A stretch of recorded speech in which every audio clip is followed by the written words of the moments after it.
brief, and in the background, you can see like a big, like he's on Miami Beach or somewhere, Hawaii, maybe.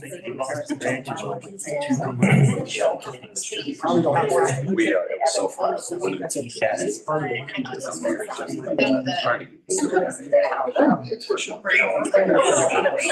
Oh.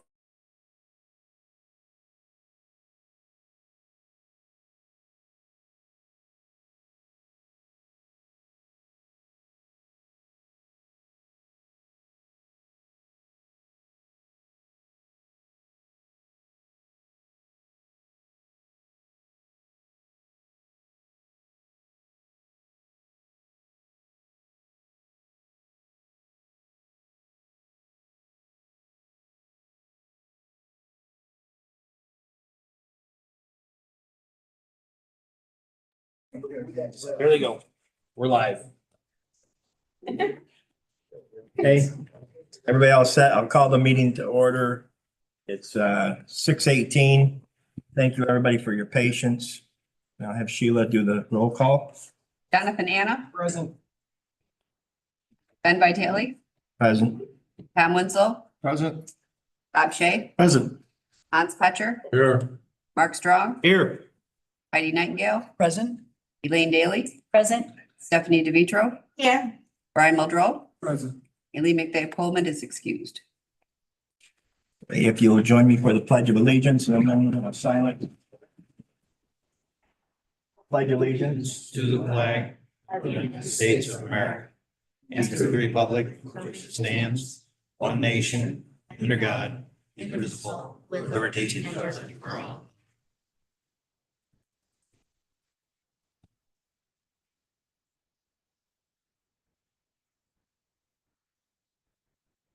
Thank you.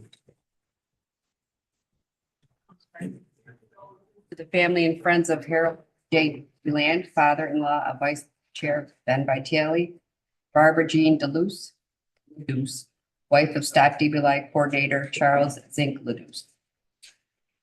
Okay. At this time, I'd like to start the public hearing. If anybody would like to call in, the number is 315-294-8051. And this is for the fixing the increase in salary for certain county appointed offices. So again, 315-294-8051. We'll keep the public hearing open for at least an hour. Okay, under proclamations, do I have anybody here from DMV or Brian Scanlon or anyone? Otherwise, I'll just announce that April 2024 is the Donate Life Month in Cayuga County. And I know that they're going to have some events scheduled down in the DMV next week. So we'll present this at another time. And I think we have Tanya Young and come on up and we'll.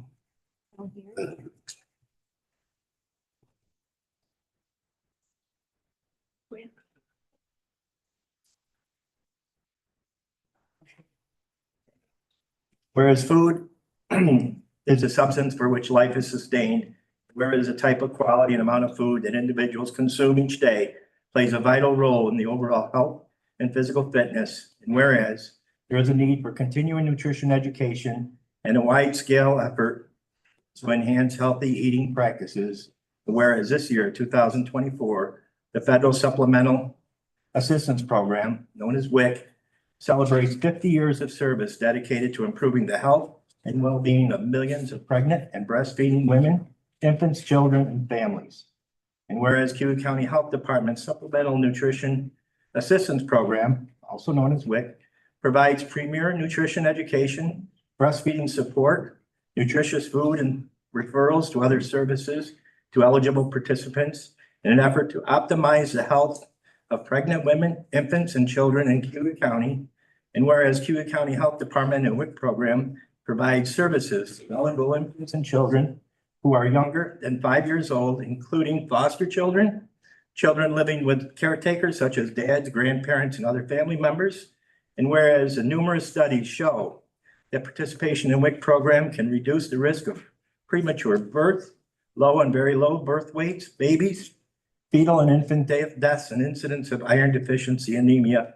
And whereas numerous studies show that participation in WIC program can increase consumption of key nutrients during pregnancy, improve diet quality, increase access to other services, including healthcare. And whereas Cayuga County Health Department employs qualified, credentialed staff to provide evidence-based nutrition, education, and counseling to WIC participants and other caretakers to support positive lifestyle changes.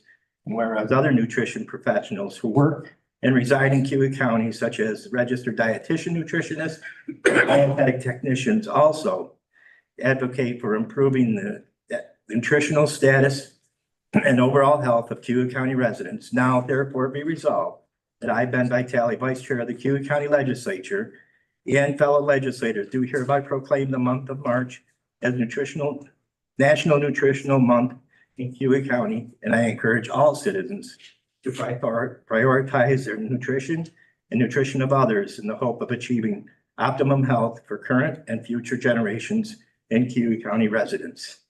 And that, I will Very well said. present this to you both.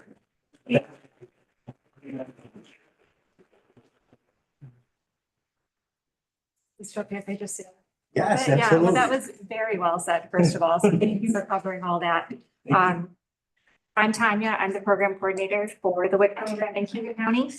The proclamation kind of said it all, but really, I just wanted to say on behalf of my team at WIC and the health department and all the nutrition professionals in our community, that this proclamation and your support of National Nutrition Month really it supports us as professionals, but it shows your commitment to the county, the families who reside here. It's just helping make a healthier place for our families to live, work, and raise their kids in. Thank you.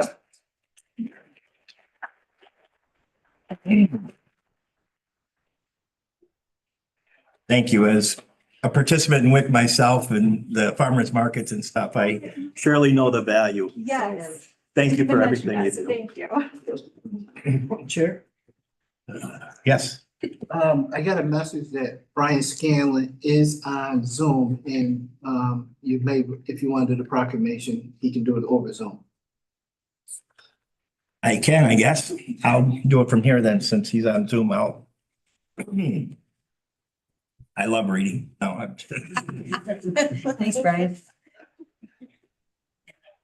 Whereas through the membership of New York State Association of Counties and New York State Association of County Clerks, New York counties, and have come together to collaboratively support April as Donate Life Month. And whereas this observation pays tribute to organ and tissue donors and their families whose meaningful decisions enable others to receive life-saving organs or tissue, whereby a transplant not only improves the quality of life for the recipient, but in many cases can save a life. And whereas a single individual donation of organs can save up to 8 lives, while a donation of tissue can enhance the lives of up to 75 others. And whereas there is nearly 8,000 men, women, and children waiting for an organ transplant in New York State, which represents the 3rd highest need in the nation. And there are approximately 400 New Yorkers that die every year while waiting for an organ transplant. And whereas only 49% of New York State residents are currently signed up to be organ, eye, and tissue donors, and there are also tens of thousands of persons nationwide who in the need of bone, corneal, or other tissue transplant, with names adding to the waiting list every day. Whereas in Cayuga County, we now have 64.7% of the eligible residents who have signed up to be a donor, a higher than average number due to the professional promotional efforts of our local Department of Motor Vehicle office. Anyone can easily sign up to be a donor, organ donor in our local Department of Motor Vehicle office, or you can go to donatelife.newyork.gov register. The new online New York State Donate Life Registry located at donatelifenewyork.gov. Now therefore be it resolved that I, Ben Vitale, Vice Chair of the Cayuga County Legislature, and fellow legislators do hereby proclaim April 2024 as Donate Life Month in Cayuga County. And in doing so, we encourage all residents of Cayuga County to enroll as an organ and tissue donor at our local DMV office. And I'm going to present this to Mr. Brian Scanlon. Can you hear me okay? Go ahead, Brian. I just want to say thank you to the legislators for acknowledging April as Donate Life Month. This is a very near and dear campaign to me personally, along with my staff at the DMV, who has a long time supported this campaign. This year, we're looking to raise not just awareness and numbers in the registry, but we're also looking to raise funds to help support the Donate Life campaign. My staff at the DMV is hosting a raffle for an ATV, and tickets are on sale in the DMV and the county clerk's office, and the case is unlimited. Monday, April 1st, we will do a kickoff for Donate Life Month right in the DMV at 9 o'clock in the morning at the start of business. I invite anyone to join us that day and throughout the month as we'll have other things going on. But thank you. I won't take any more of your time. But thank you for supporting and Donate Life. Pitching for the Panthers, number 19, Rioma Dada. All right. Thank you very much. And thank everyone downstairs in the DMV for everything they do and promoting it. Obviously, we can see they have results with our numbers higher than most places. Next on the agenda, we have a presentation by Dr. Lisa Heckner from the Finger Lakes Institute on Owasco Lake Project update.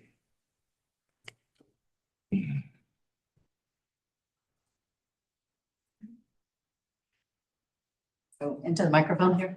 Yes, ma'am. Okay. Well, good evening, everyone. Thank you very much for having me here. I'll take just a few minutes tonight just to update you on some of on the buoy project that we have been running in the lake over the last year. And so just a brief outline, I'm going to give an overview of what the buoy is. I'm going to show some data and graphs a little bit, not too much, and then talk about the public access for the information that we are collecting through this project.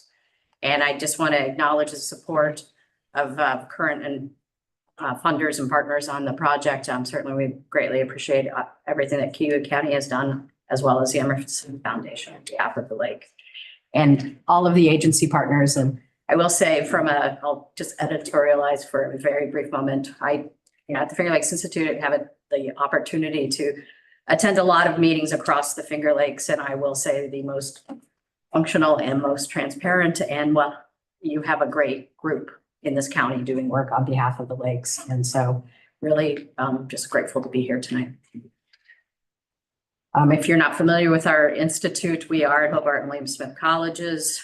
We have been around since 2004, and we are an applied science center. And so we do education, but we really like to put it into action and also provide community education and certainly for our student body, professional development opportunities. We have at the Institute, we have research programs, we have a certified lab, we have K through 12 education programs. So we do a lot of work with regional schools across the Finger Lakes. We do outreach. We had an annual research conference on campus. And we also do watershed stewardship. We actually have a couple of watershed managers. We have the Cayuga Lake Watershed Manager and the Seneca Lake Watershed Manager on staff at the Finger Lakes Institute. So great opportunities for synergies across programs from basically going from research into becoming better stewards of our water resources. So the buoy itself, moving right on to the project. 2023 was the first year that we at the Finger Lakes Institute were the lead on this. John Happman, I think you're all familiar with in the past in the Environmental Studies and Geoscience Department, had worked on a grant to purchase the buoy. And so we took over the operations and maintenance of it, as well as the data management over the last year. One of our staff members, Trevor Massey, worked hand in hand with John on the deployment of the buoy and, just because it does take literally, almost a village to move that buoy back and forth and to get it moored and to make sure that it stays and collects data. And so our part of this was to deploy the buoy, do calibration checks every couple of weeks. There's a lot of troubleshooting, get the data from the buoy over a cell phone line, onto our lab computers. And we also had to come up with a new data management system, just due to some security issues with some old servers that were on campus. So we started from scratch from that over the last year. And the buoy itself collects 2 profiles a day in the lake when it's deployed. And it's usually from April through October. And it does 2, profiles, one at midnight and one at noon, and takes water quality measurements every 5 feet throughout the water column. So that's twice a day. So when I talk about a profile, what do I mean? Hopefully everyone's seen the buoy or at least has seen pictures, but what we have is a water quality sonde, and this is an XO2 sonde, which is instruments about this big. And if you look at the bottom of it, it has a bunch of sensors in it. And those sensors measure different things like temperature, specific conductance, chlorophyll, and many other things that we care about as far as water quality goes. So we could have a person go down there and collect these samples every meter and log the information. But what we have, of course, is a buoy that has a winch on it, and it, basically autonomously collects information every 5 feet, twice a day. And so it lowers itself down through the water column, pauses, lets the sensor collect the information, and it logs it, and then it finishes the whole water column. And then the computer then basically sends the information through a cell phone to our computer on our campus. And so that's how that system works. And so then the next question really is, why do we care about these profiles? Why do we care about what's happening from the top to the bottom of the water? And the main reason we want to do this is to understand how the layers of the lake mix or do not mix. Because there's temperature differences from top to bottom, that basically translates into changes in density. And so that means when warm water is most dense at 4 degrees C, which is about 39 degrees Fahrenheit. And as the sun warms the water at the top, it doesn't mix with the water at the bottom, because the cold water is denser, so it sinks to the bottom, and it's hard to mix those layers. So what that means is it restricts where the algae are going to grow. It's limited by light. It's also, warmer waters is where phytoplankton like to be. But then we also think about fisheries, right? If anybody does any cold water fishing, you always look for where the thermocline is, where that change in temperature, where it's the greatest. Then at the bottom, where the water is colder and represented in blue with that, that's where the fish are. So those density layers are really, really important to understand how they basically impact the cycling of nutrients and where the organisms in the fish or in the lake can actually live. So with the data itself, I'm just going to show you one table of data, but the point I want to show here is we put the data or the buoy out last May, on May 3rd, and kept it out until November 1st. And we collected over 11,000 or almost 11,000 observations of every parameter. So, think about a human doing something like that. It's just impossible, right? So this buoy collects a lot of information that allows us to learn a lot about the lake in real time. And so I just want to kind of march through one of the most important parameters that we do look at, which is temperature. And so this is a graphic that represents temperature. And so on the y-axis, so the up and down part is the depth. And so the top of the graph represents the surface of the water. And then if you go down on the y-axis on the left here, and you can see the depth of the water where the buoy is deployed, and that's about 150 feet. That's in meters, but basically it's about 150 feet. The x-axis or the bottom of the graph shows time. And so we, had it out May 3rd, like I said, going to November. And then the colors represent different temperatures of the layers. And you can see, so the bottom, is around 4 degrees, 5 degrees C, the blue represented.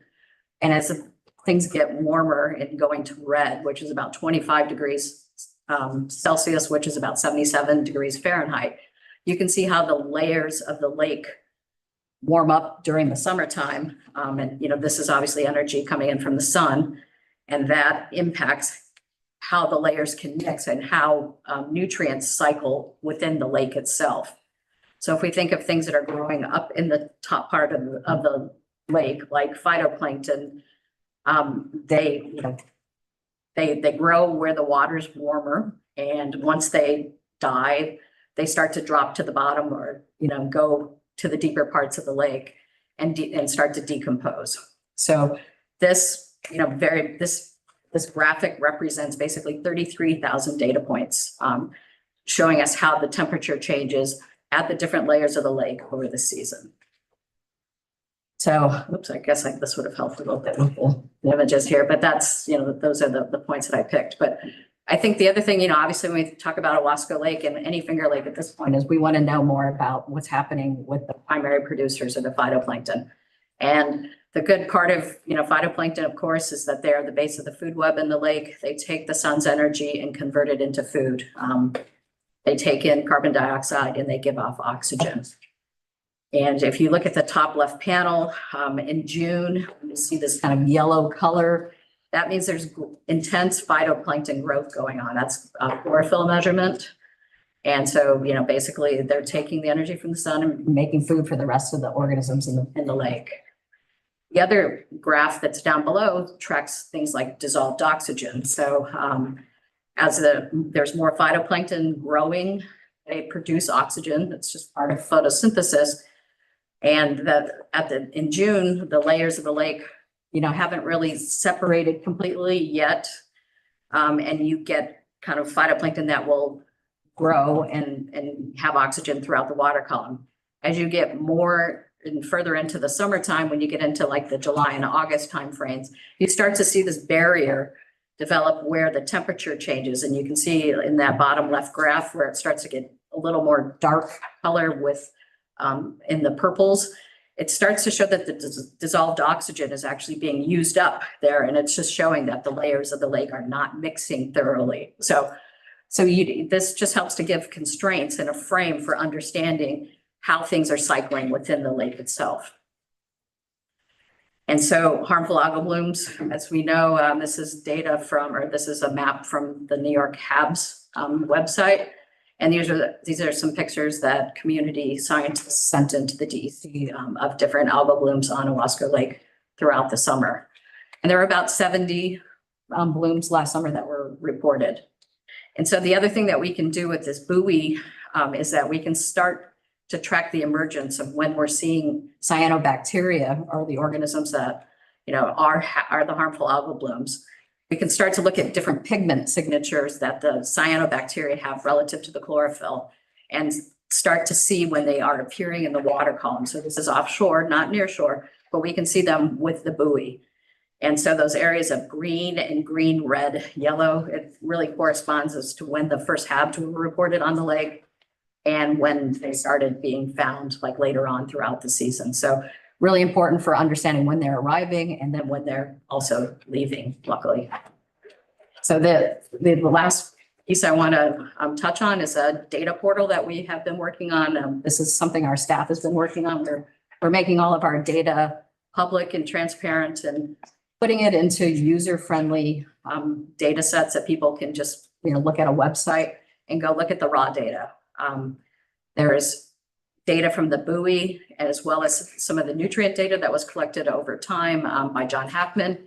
And we've also, I'm a visual person, so while I can look at numbers and I can make graphs, you can also make graphs on this website. And you can also adjust the date ranges you want to look at, so you can kind of track the water quality issues that you're interested in learning more about.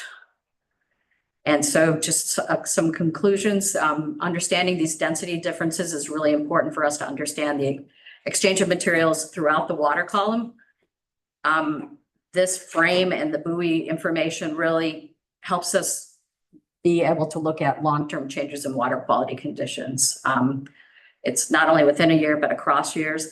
This contributes to models, and I know the 9-element plan, a lot of the information and the programs that are already ongoing. This helps support to the interpretation of that information. And it really, helps us without this understanding of the frame. It makes it much harder to interpret what's happening in the lake over time.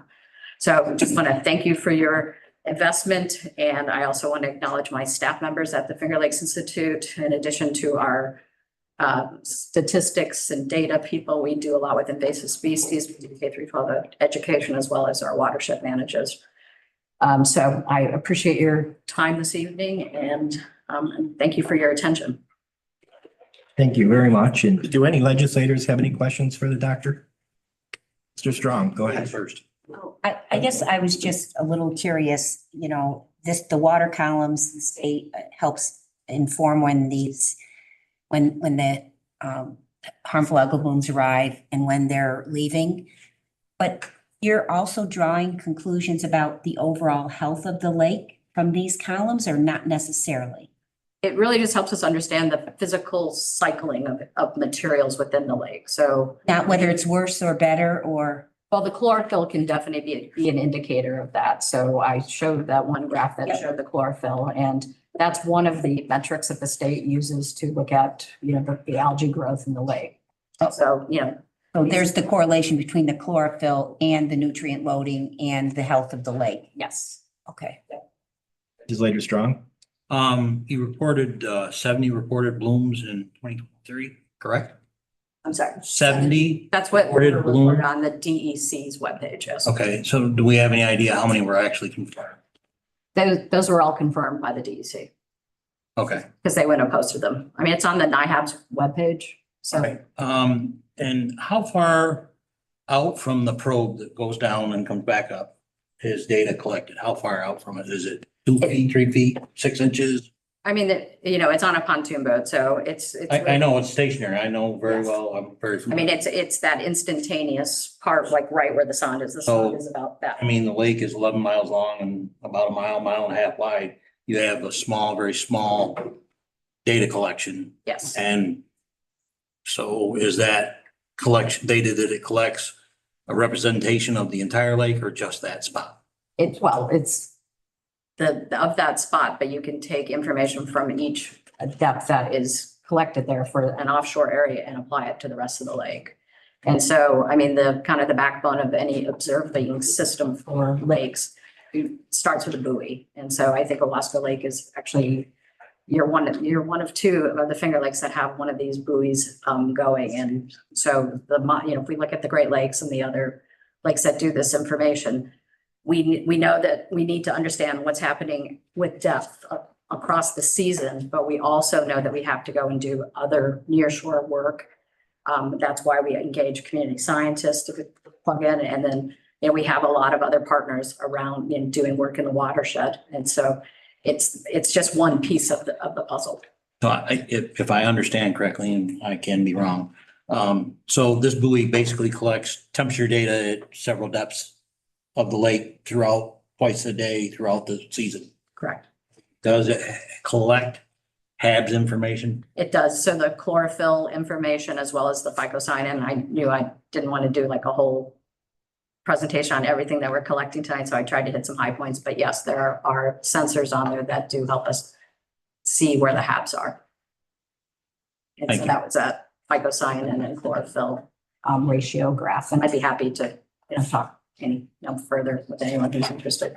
Legislator Hannah? Dr. Kleckner, thank you for your presentation. At what depth, you talked a lot about temperatures and depths, at depths. At what depth, if any, harmful algae blooms no longer a factor anymore? Well, I think we have to look at where the intakes are, right? So you usually, if you can put your intake below where the HABs are. Well, that's kind of what I'm Right. wondering, what that depth might be. Because I saw in your chart, it looked like 25 meters and below looked like it, but I said that fluctuates per the weather, the humidity, the heat, and then as the water temperature within the lake changes, correct? It does, yes. I mean, you will get swings and some variations in those Because that lake layers. doesn't really turn over. It does, it should be isothermal pretty much now because there was no ice this year, or very little. I would, So it should be one temperature, so it does actually circulate the thing. I mean, the tricky thing with HABs, right, is when the cells die, right? That's when they release toxins. So even if you have a deep intake, because, typically if you have a harmful algal bloom, unless you break the cell, that toxin is going to stay within the cell itself. But when these cells die and senesce as it gets colder, then the toxins can also go down where the intakes are. So, a lot of lakes have intakes at different depths. And so with that information, with depth, you can also see, like, should we be maybe taking water from using our shallow intake this time? Or should we go to the deep intake? Or maybe we should switch to a different lake. So these are just, some of the management decisions. That data helps determine those decisions. Absolutely. All right. Well, thank you. You're welcome. What is the average length of algae bloom, say at the end of the lake? I mean, I've seen them several times. So when that bloom is there, does it last a day, 8 hours, 6 hours? They're extremely ephemeral. I mean, they can be there and gone, but because it has a lot to do with how the wind circulates the water in the lake. And so I wish I could give you a rule of thumb, but we've had years where we dissipate really, really quickly because of blow it to a different part, maybe, more offshore, and they disperse. Some years, and I believe it was 2016, 2017, we had those couple of weeks of just really stagnant, no wind in September, and things were around for days. So that's one of the things that the buoy can also help with, is understanding, that water column mixing. And, because I didn't even go into the meteorological station that we have on top, but, getting the wind direction and wind speed and bringing all this information together to help us understand this is, why we're doing it. If I may. The natural flow of the lake is from south to north Yes. on Owasco Lake. And does that play a role or a part in the algae blooms? It definitely, they usually, I know on Cayuga, I have a house on Cayuga Lake, and I see every morning the wind coming from the south, except for when you get a front coming through and you get it from the northwest. So yes, the southern end is a little more shallow, so you get warmer water there. You're going to get some of your first blooms down there. And it does move things along up the shoreline, and, obviously with the outlet in the north, things are also moving out of the system. Thank you. Thank you very much. I know you gave us kind of a thumbnail report, and we really appreciate it. And I know we could go on for a long time. Oh, I could. Ton of questions. But you probably have a contact or where we can get on the internet and see some of the results, or?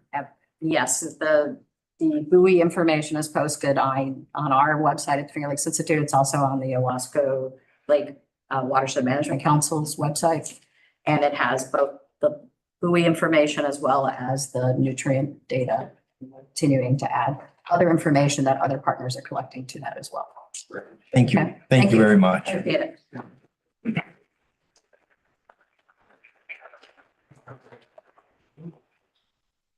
We could have made a whole night of this. We don't have that. All right, before we go to the privilege of the floor, I'd like to remind everybody the public hearing is still open. If you'd like to give a call, the phone number is 315-294-8051.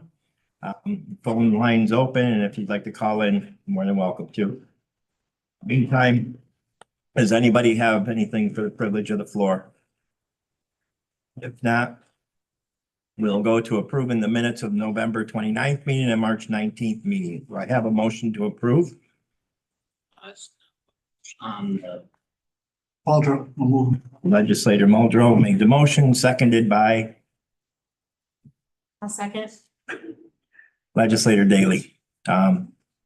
Any questions or comments? Otherwise, yes. In the minutes here, it says February 29th, 2024 through March 19th, 2024. Are those the dates that you reported? I don't believe they are.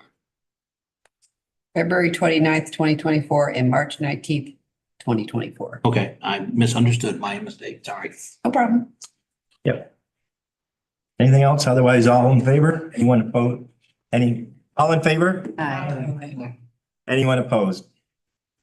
Carried, thank you.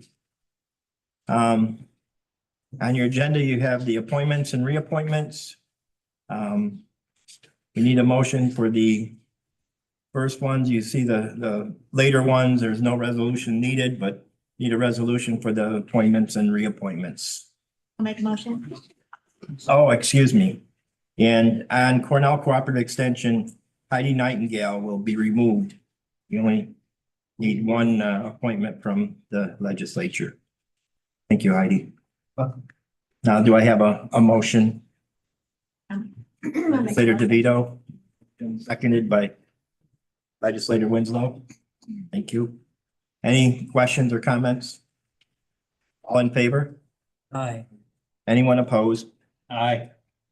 We have two opposed, And who else? Mr. Strong and Legislator Anna and Legislator Strong. Any abstentions? Carried. Okay. There are no communications and announcements. A report from Dr. Durant. Nice to see you in person. Be here. Good evening, everyone. Good to be with you. Just a few updates this evening. Certainly glad to be in the middle of our spring semester. Actually, the college is enjoying its spring break this week. So a little bit of pause and quiet time, the academic year for us. We get set to finish the year and look forward for commencement in May. This year, the college has seen its second year in a row of real increase of the number of students that served in the fall semester. You know, really since the pandemic, where there was a dramatic decline in our enrollment, we have seen slight growth areas in the number of students we're serving. I often talk about FTE here because that's generally full-time equivalency, because that's how we're funded and that's generally the lane in which we look at. But I think it is important to note that if we compare this past fall with the previous fall, we served nearly 60 more individuals than we did in the previous fall. And that may not sound significant, but for a school who currently serves, approximately 3,600 students on the credit side, not talking about the non-credit or the partnership side. The 60 students is something that we're proud of. I've talked a little bit in the past about our focus this year is really in the implementation of the college's new strategic plan that our Board of Trustees adopted over a year ago. And the pillars of that plan are really focused on grounding of improving our outcomes of our students, thinking about student success. It's looking at the way we leverage partnerships, certainly looking at modernizing our infrastructure and leveraging our talent and human resources. And this year, one of our main projects that we've been working on that I mentioned before, I'll just slightly give an update today, and in the future we'll talk about it, is, there's been lots of change and evolution in academia in the last decade, and Cayuga is not immune to that. Aside from the shifts in demographics and the other things we talk about, the way in which you deliver education has significantly evolved. The pandemic expedited and forced most colleges to be fully remote, if not significantly remote or online education. So what we have seen as we start to rebuild our college catalog and really rebuild our course offerings is we've had to focus this year on evaluating what we call our scheduling architecture, or evaluating what it is that we're offering on each of our respective campuses in Auburn, Fulton, and online, as well as how we leverage other modalities like high flex, synchronous, and asynchronous education. I won't bore you. We already had a wonderful academic presentation today. But the point of that is one of the things that we need to do as we sort of rebuild, when you pull back sections and then you add them back, we needed to review our overall skeleton of our academic course offerings, and then affirm with each other, with our faculty, with our current students, with our prospective students in the future, which programs we're going to continue to offer in each respective campus or through an online delivery method. I bring that up today because even though it may sound like a simple thing, it's a basic business principle that's extremely important to the work that we do at the college. Because when we recruit a student, when we want to be able to advise a student, we want to be able to show and then commit to the pathway in which a student can get out within 2 years or whatever their typical path may be, depending on how they enter. So that is one of our focus points this year as we look at, and then we'll continue to look at, well, how do we utilize our facilities? And then how do we utilize, what then renovations or enhancements should be done? Years ago, I talked a lot about the importance of modernizing, particularly our Auburn campus. Those of you that are familiar with it and been on the campus, much of that campus has not been updated since it really was built originally. And that's a major disadvantage for us as an institution. Because you know what, prospective students, current students, our gifted faculty and staff, they deserve to have the quality facilities necessary to be able to provide high quality education and to give students the best experience possible.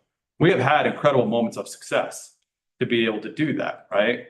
Our partnership with the city and what we were able to do with Falcon Park and what I think that's been able to bring the community in many different ways. We're able to do that now with our partners in our Workforce Development Center. And that should be opening this summer. That will be able to be another step forward in modernizing our piece. Working with the Sheriff's Department, both here and abroad, and be able to build a police academy on our Fulton campus and an advanced manufacturing institute. So we're doing it in pockets, but the full scale necessity is there. But the responsible piece for us as the college, right, is to go back to the basics. What are we offering?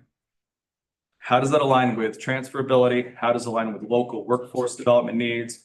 How does it align with future economic development opportunities? And then from there, what is our space needs really going to be? It is not necessarily a growing campus. I will be the first to tell you, we need to be responsible within the facilities we have. But at some point, we will have to work together as partners to be able to update those facilities one way or another in as creative ways as we could possibly be, because that is an important thing for us. The other big aspect of the strategic plan I want to just talk about today is really looking at partnerships, as we're doing a great deal of work working with our local BOCES superintendent leaderships and also with other superintendents throughout the region on how we can leverage our dual credit college and the high school programs to be able to show families in a more powerful way the value that they're creating for themselves while they're earning credit in high school, and how it can help accelerate their possible pursuit of higher education, how it can align for quicker preparation for the workforce, and really just to be able to make sure that students and families understand that the choices that they're making in 9th and 10th grade, it may not just be, you know, to enhance their curricular experience while they're in K-12, and it may not just be to be able to get exposed to something that they otherwise may not be able to take. They're actually creating great value for themselves if they can realize it, and we can demonstrate and look catapulted as we go forward. So along with that, not just trying to put together the academic pathways of the K-12 partners, we're also exploring new scholarship opportunities and going to be exploring new transfer pathways that can really incentivize students and families along the way. But like I said, our biggest priority is really about elevating the awareness of value that students and families are creating.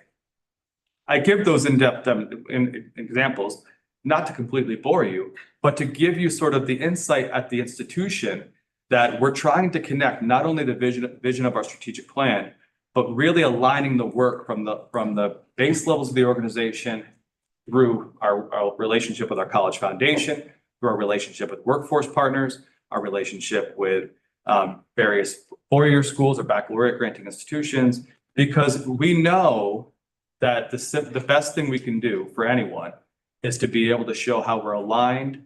And like I said before, to be able to show people, individual students, whether they're in high school or even while they're at the campus or either campus, the value that they're earning for themselves and the achievements that they're making. So I'll be able to highlight those two things today. We're also in the stages of our advocacy, certainly with the state budget. You know, this year we're certainly hopeful to hear that the governor in the original budget had put in a floor funding for the community colleges, and which is important. We have been able to receive a floor funding in state aid for the last couple of years. And that has really allowed us to be able to have some certainty in our planning and decision making. It also helps us to be able to have some comfort in our agility to be able to create new programs, perhaps expand, bring in hire new talent, because we know that without the absence of some certainty from the state-based aid, then we are really at a disadvantage when it comes to be able to make longer-term decisions with more unknowns. And that floor has allowed us to do that. What the community college leadership is looking to ask for this year in the budget is to be able to get an additional $97 million across the SUNY system to be able to support workforce initiatives, and also to be able to help bring back the investment that was lost over the years in community colleges, to be able to make sure that we're as agile as you, the community, needs us to be able to make sure that we're able to align more students in the area workforce that's necessary. And we certainly will be continuing to advocate through now and the end of the budget process to be able to secure the additional funding to be able to put us in the best position possible as we move forward. I already mentioned our highlighted capital projects. We have really two major ones that are going on at this moment. And the first major one, as I mentioned, is the Workforce Development Center, formerly known as Cornell Cooperative Extension Building. I know our partner tenants are here over there when it comes to Cornell Cooperative Extension of Cayuga County and Cayuga Works, and certainly our County Office of Employment and Training. You know, this vision, as I mentioned before, is I think an important one that even beyond what we've already put together, I think as the building opens up this summer, the opportunities to leverage that facility for community conversation, I think is in front of us. And I really look forward to working with you all to identify opportunities to leverage that site in the best way possible. And then the Police Academy is one that's working on our Fulton campus.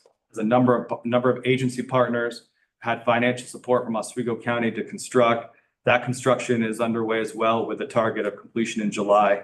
And, you know, between the two projects, they add up to be over $5 million projects for us at the college. And we continue to move forward in the best way we can to maximize our sites. I'd be happy to answer any questions.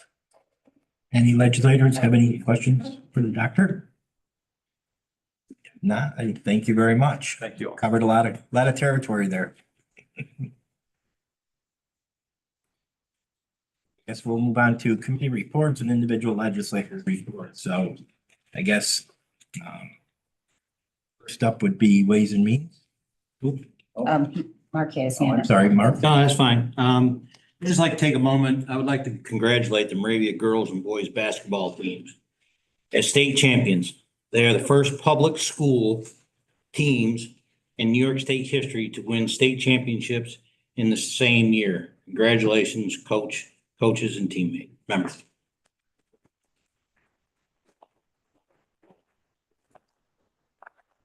Thank you, Legislator Strong. That's really great to hear. An accomplishment. Huge accomplishments and You said a very key point, state school, not a prep school. Yes, They recruit. Yep. never happened in the state of New York. great. Thank you again. Any other legislators? To resolutions? I think first up is Ways and Means. Ways and Means had 4 very non-controversial resolutions that went through committee. One was to contract with Vanessa and Company to complete a countywide allocation plan, and we need that plan to claim federal and state aid. WM2 was to allow the HR department to fill an HR assistant, create and fill a grade 12, unfunded grade 14 HR associate. Diane went through her reorganization plan. WM3 is to allocate insurance costs to the various departments that get that state and federal reimbursement. And WM4 is to pass $191,489 to the college as the county submitted a shared services plan for 2020 that included savings on a Medicare Advantage premium for the college. And in 23, and this resolution will allow that money to us to amend our 2024 budget and pass those funds along to the college. They were all approved without any issue, and I asked for a motion for WM1 through 4. I'll move it as one. A motion by legislator Anna, second by Second. legislator DeVito. Any questions or comments? All in favor? Anyone opposed? Carried. Before we move on to Health and Human Services, I want to remind people that we have our public hearing is still open. Phone number 315-294-8051 if you'd like to call in. And that legislator Nightingale, if you want to proceed with Health and Human Services. Vice Chairman, we had 10 resolutions that went through committee and Ways and Means. HH1 is an authorization for the county legislature to create the public health director and to fill a fiscal position in the health department. This means that we will abolish the title of Director of Administration. the administrating director. This went through our personnel director and personnel committee so that the position could change to a title of fiscal manager, which is more appropriately reflecting the financially based knowledge of the duties to be completed. continues to stay at a rate of grade 5. On a motion, please. I'll move that. Got a motion to approve A second. HH1 and a second by legislator DeVito. Any questions or comments? Legislator Strong? I just want to be clear that, this other position that we're abolishing, I want to use that word abolishing, that will be taken off the rolls, call it that. That'll be eliminated and won't be brought back, correct? I believe at the time of the retirement. Yep. Yes. Any other questions? All in favor? Aye. Anyone opposed? Legislator Fetcher is opposed. Any abstentions? Carried. HH2 is authorizing the public health director to fill a public health assistant position in the health department. So this is a traditional fill. I have a motion for HH2. Leader Shay, seconded by Ryan? I'll second. Legislator Muldrow. Any questions or comments? All in favor? Aye. Anyone opposed? Carried. Vice Chair, I propose to bundle HH3, HH5, HH7, and HH8. All of these resolutions allow us to enter into contracts that are typical and annually renewed within the Public Health Department, the Social Services Department, and the Office of Aging. A motion for HH3, 5, 7, and 8. Legislator Shay, seconded by Legislator Anna. Any questions, comments? All in favor? Anyone opposed? Carried. HH4 authorizes the Public Health Department to purchase a vehicle for the Health Department. This vehicle was in the 2024 approved budget. Motion, I'll move it. Legislator Daley, seconded by I'll second. Legislator DeVito. Any questions? Seconded. Seconded DeVito. All in favor? Aye. Anyone opposed? Aye. Legislator Strong. Any abstentions? Carried. HH6 is also an authorization for the Commissioner of Social Services to purchase 3 vehicles for the Department of Social Services. These 3 vehicles were also in the approved 2024 budget. Motion for HH6. I'll make a motion. Legislator DeVito, seconded by Legislator Daley. Any questions? All in favor? Aye. Anyone opposed? Aye. Legislator Strong and Petcher. Any abstentions? Carried. HH9 is the authorization of the creation and billing of 2 full-time supervising staff social workers at the mental health center. A little tricky here, the language of creating and filling. Again, this is based on bringing language of the department up to date. We have antiquated department language that refers to a supervisor of family behavioral health services. This is something that would be abolished. And then the duties are better reflected by the creation of the 2 supervising staff social worker positions.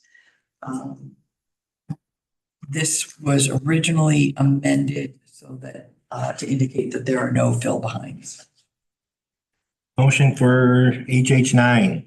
Legislator Anna, seconded by Legislator Daley. Any questions? All in favor? Anyone opposed? Carried. And HH10 is authorizing a transfer from the general fund to the mental health department to cover psychiatric care. This is in the amount of $600,000. We never know from month to month, year to year, what psychiatric care will cost, and yet it is a state mandate that we do cover that cost. These are for individuals who are receiving evaluation for competency to stand trial. And we have no way of knowing how long they'll be hospitalized, et cetera. And those costs have exceeded the budgeted cost of 2024, which was $250,000. And we now have a bill to pay, mandated, a bill of $600,000. I believe because this is coming out of the general fund, we'll need a 2/3 vote. That's correct. So I have a motion for HH10.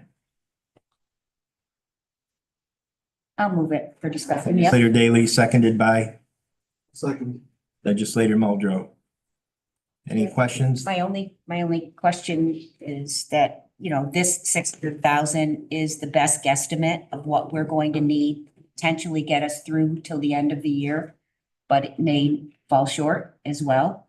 But, you know, if at this point, she said, at this point, this is what her and the budget director had come up with in terms of a reasonable amount to take from the general fund to put in this line so we could pay those mandated costs.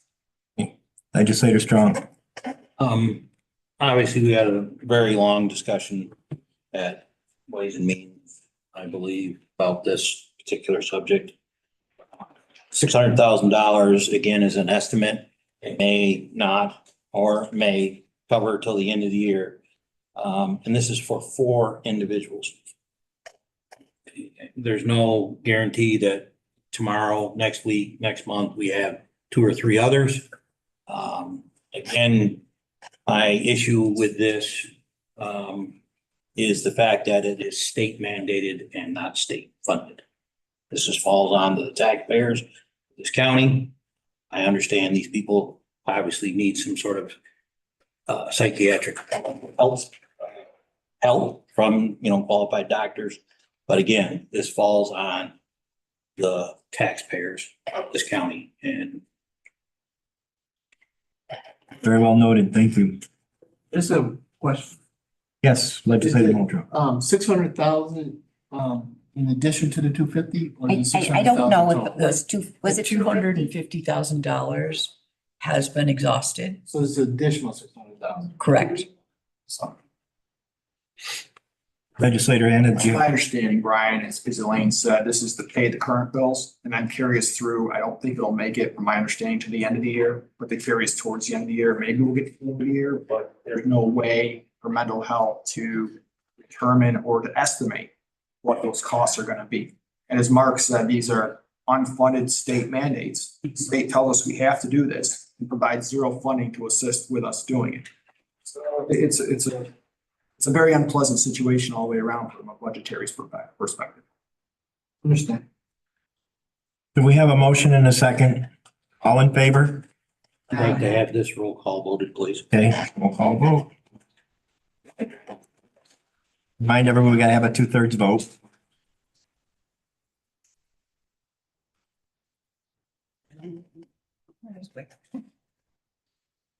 Jonathan Anna, Aye. Ben Vitale, Yes. Tom Wenzel, Aye. Bob Shay, Aye. Hans Petcher, No. Mark Strong, No. Heidi Nightingale, Aye. Elaine Daly, Yes. Stephanie DeVitro, Yes. Brian Muldrow. Aye. Lee McNabb Coleman is excused. Appears to have passed. Okay, thank you very much. Move to government ops, Legislator Muldrow. Oh. We have 3. We have three resolutions. They all passed through committee. This was GO1, the Cayuga County investment policy. This policy was explained by our treasurer very clearly to both committees. I'll make a motion. Motion by legislator Daley, seconded by Second. Ito. All in favor, or any comments, questions? All in favor? Aye. Anyone opposed? Carried. GO2 also went through both committees, amending the Cayuga County policy for sale or disposition of real estate property required to pay tax foreclosure. Motion for GO2. I'll move it. Seconded. Second. Legislator Winslow. Any questions? All in favor? Aye. Anyone opposed? Carried.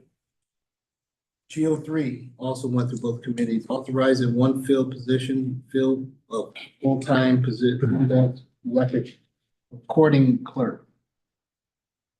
Motion. I'll make a motion. Legislator DeVito, seconded legislator Nightingale. Any questions? All in favor?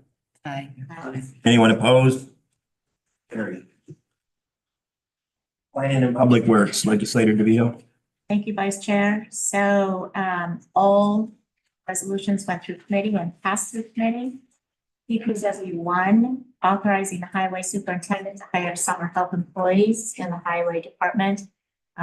This states exactly what the resolution is. It will hire summer help that focuses on the entire county. I'm gonna do that one and then I'm gonna bundle some others. I'll move it then.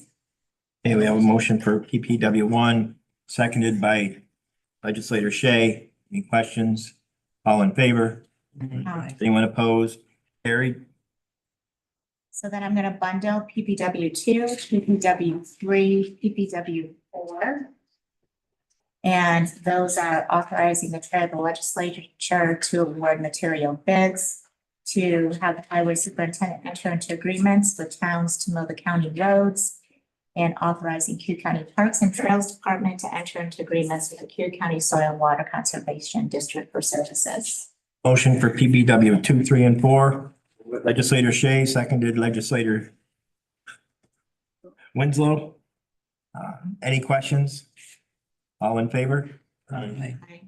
Any opposed? Carried. I'm gonna separate out PPW 5, and this is due to the 2/3 vote requirement. And this is to authorize to replace 2 ovens at the Emerson Park Pavilion and transfer of funds from the contingency account. Because of the transfer of funds, that's why it requires a 2/3 vote. Motion for PPW 5. Nightingale. Legislator Nightingale, seconded by legislator Strong. Any questions? Again, I didn't read, or I'm sorry, I didn't do my homework and look at the cost. 25,000. Yeah. Little explanation. This normally would be taken from the rent, but that wasn't done last year or the last 2 years. That's why we have to have this resolution now.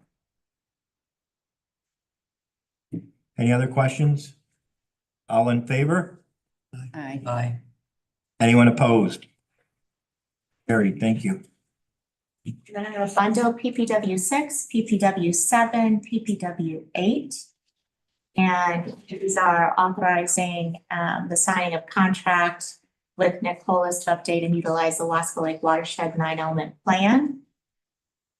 PPW 7 authorizing the chair of the legislature to execute an agreement between the Finger Lakes Institute and Cayuga County for implementation of Finger Lakes 2024 Wasco Watershed Monitoring System. And PPW 8 authorizing the chair of the legislature to execute certain permissions for the USDA to place European cherry, fruit fly, and box tree moth traps in select locations on Cayuga County-owned lands in 2024. Motion for PPW 6, 7, and 8. Legislator Shea, seconded legislator Nightingale. Any questions? All in favor? Aye. Anyone opposed? Carried, thank you. PPW 9, resolution authorizing to fill the position of senior planner within the Department of Planning and Economic Development through the promotion of incumbent planner and filling behind with an entry-level planner appointment. PPW 9. Motion by legislator Shea, seconded Nightingale. Any questions? All in favor? Aye. Aye. Anyone opposed? Carried. And lastly, PPW 10, authorizing professional services contract award for electronic waste recycling services under the Cayuga County Solid Waste Management Program. Motion, legislator Winslow, seconded by legislator Shea. Any questions? All in favor? Thank you. Anyone opposed? Carried. Again, I'll remind people that our public hearing is open. This is the last reminder I'll give you. Call in 315-294-8051. Again, we'll be open here for probably another five minutes if you'd like to call in. Hey, Judicial and Public Safety, Legislator Anna. Thank you, Mr. Vice Chair. The Judicial and Public Safety has 6 resolutions that have been through both committees. I'd like to bundle JP1, JP3, JP4, JP5, and JP6. JP1 is the authorizing the Cayuga County Legislature to adopt the solar eclipse plan. JP3 is authorizing the chairperson to sign an agreement with Thomas Reuters for clear ProFlex services for the probation department. JP4 authorizes the chair and the Cayuga County Sheriff to extend an agreement with Trinity Services for food service for the jail. JP5 authorizes the chair and the sheriff to enter into a contract with Lexipol, provide law enforcement web-based training with Police One and Correction One portals. And JP6 authorizes the execution of advertising agreements with FLX local media with promotion of the Stop WI program. We have a motion. Move it, Mark. 1, 3, 5, 4, and 6. The motion was by Mr. Legislator Shea, seconded by Legislator Strong. Any questions? All in favor? Anyone opposed? Carried. JP2 is the authorization to fill one account clerk typist title in the Cayuga County Probation Department. This is from funds that are set aside from the 2024 budget. I'll move that. Have a second. We have a motion by Laley, seconded by Second. Ito. Any questions? All in favor? Anyone opposed? Carried. Mr. Vice Chair, I have 2 resolutions that did not clear committee. JP7, authorizing the creation of a temporary leave bank for Cayuga County Sheriff's employee. There's a member of the jail staff that is not able to return to work, and he's asking to borrow time from the bank. However, a resolution needs to be passed by this board prior to that authorization. Motion for JP7. Legislator Strong, seconded by Legislator Shea. Any questions? All in favor? Any? Can I ask a quick question? Yes, you may. Don't we have a policy for leave bank? Yes, but it has to be approved by the legislature. We do. It has to go through this body. I thought we already passed one. That's why I'm bringing it up.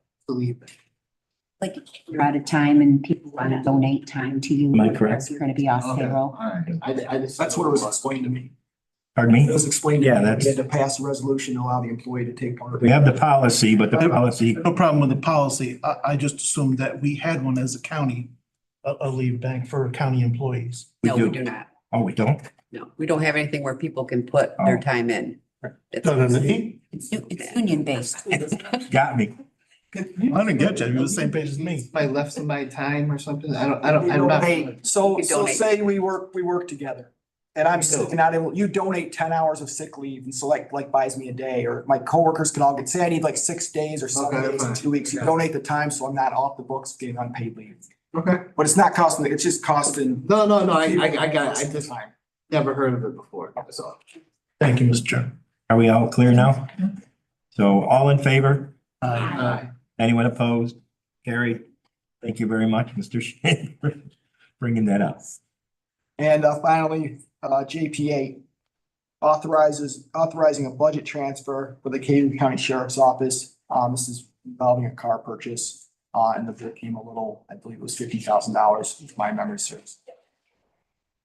Motion, I'll move it. Legislator Strong, seconded by Legislator Shea. Questions? Legislator Daley? Yes, when I look at this, and it didn't come through committee, but we're asking to take $50,496,000 or $496 out of the general fund. So this will require a 2/3 vote as well. And if it's, I'm understanding this correctly, this was in the 2023 sheriff budget, but at the end of the year, these funds weren't encumbered into the 2024 budget. So they got swept back to the general fund. And without this money in your budget for this year, you're not going to be able to make the upgrades to those, won't have enough money to make the upgrades to the cars. Is that kind of? Correct, to the cars that were purchased last year. So exactly, it wasn't encumbered before the end of the budget year. I didn't realize it till we saw the first of the year. So now we need to have that funding to do the upgrades. This was budgeted in last year's budget. It wasn't just swept back into the general. Okay, and without it, you wouldn't be able to afford the upgrades that were intended to be done last year. The cars ordered. Okay, we have two. So we gotta have 2/3 vote. I'll have a roll call vote on this. If there's any other questions before we do the roll call? Jonathan Anna, Aye. Ben Vitale, Aye. Tom Wenzel, Aye. Bob Shay, Aye. Hans Petcher, Aye. Mark Strong, Aye. Heidi Nightingale, Aye. Elaine Fulton. I'm gonna vote yes. It certainly does take another $50,000 out of the fund balance, but it was an error that the money had not been encumbered, so I'll certainly support this. Stephanie DeVito, Aye. Brian Muldrow, Aye. Beth Coleman is excused. Okay, at this time, I'd like to close the public hearing.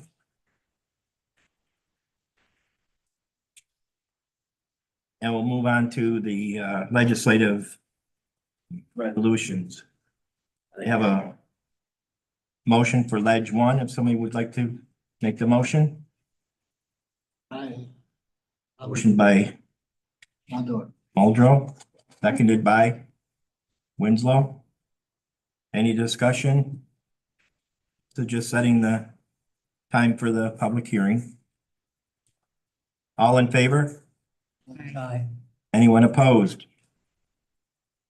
Mr. Petcher, Legislator Petcher. You? Any abstentions? Carried. Okay, Leg 2 is adopting the local law, which we just had the public hearing for certain county officers and officials appointed to fixed terms during their term. Do we have a motion? Legislator Daley, seconded. Second. Legislator DeVito. Any questions? I believe you have the resolution in front of you on your desk. All in favor? Aye. Anyone opposed? Carried. Yes, and the moral of the story is make the appointments prior to the beginning of the term, and we won't have to do local laws to That's accomplish right. them, correct? That's correct. Someday we'll learn. Leg 3, opposing New York State Bill 8512, amending real estate tax law. Relaxation of tax lien foreclosure. I have a motion. Daley, seconded Anna. Any questions? All in favor? Aye. Anyone opposed? Carried. Leg 4 is authorizing appointments to various boards and agencies. Motion by Legislator Muldrow, seconded Legislator Winslow. Any questions? Comments? All in favor? Aye. Anyone opposed? Aye. Legislator Anna and Legislator Strong. Any, Did we vote on that earlier in the meeting? We did. I thought so. It's in resolution form though, because it's so confusing. It's on the beginning of the. oh, I'm sorry. And in resolution. It is, form. but My apology. Straighten that out. Yeah. I know, because you have it on the agenda and then you also. Right. I apologize. Any other business that come before this board? Any other Yes. business come before this board? Legislator DeVito. Yeah, I would like to bring a walk-on resolution to the floor. Everybody does have it at your desk. I'll go ahead and read this out loud. It is requesting the governor and the state legislator legislature to fully fund Medicaid reimbursement in the governor's 2024-2025 New York State budget, presented by Honorable Brian Muldrow, legislator of District 11. Whereas Medicaid pays 30% less than the actual cost of healthcare for low-income seniors, children from low-income families, and people with disabilities in New York State. And whereas chronic underfunding of Medicaid has created a crisis that is pushing New York's healthcare system to a fiscal breaking point and severely threatening care for our most vulnerable New Yorkers. And whereas more than 7 million New Yorkers suffer from Medicaid, isn't fully reimbursed, facing difficulty accessing healthcare services, mental health services, longer wait times in emergency rooms, and dangerous staffing shortages at our hospitals and nursing homes. And whereas when Medicaid is not properly and fully reimbursed, the men and women on the front lines of healthcare, such as our nurses, emergency medical technicians, paramedics, and social workers, just to name a few, are all negatively impacted. And whereas if New York increases Medicaid reimbursements, the federal government will pay for half of the cost, reducing the cost to New York taxpayers by 50%. Fixing Medicaid underpayments will ensure that our hospitals, nursing homes, and ambulance services can hire the staff they need, and our seniors, children, and mothers and babies will receive the care they deserve. Now, therefore, be it resolved that the Cayuga County Legislature call on our members of the New York State Legislature as New York State budget discussions proceed to make the necessary budget decisions to fully fund Medicaid reimbursements, including $6 billion for hospitals, $1.6 billion for nursing homes, and an adjustment to ambulance service reimbursement rates that fully covers the actual cost of care, and be it further resolved that the clerk of the Cayuga County Legislature is authorized and directed to distribute a certified copy of this resolution to the governor and to those members of the New York State Legislature and State Senate representing Cayuga County. Well, we have a motion from legislator DeVito. Do we have a second before there's discussion? Legislator Nightingale seconds is now discussion. Legislator Hans? I'd like to put my full support behind this bill. I probably won't go anywhere, but it need to be said.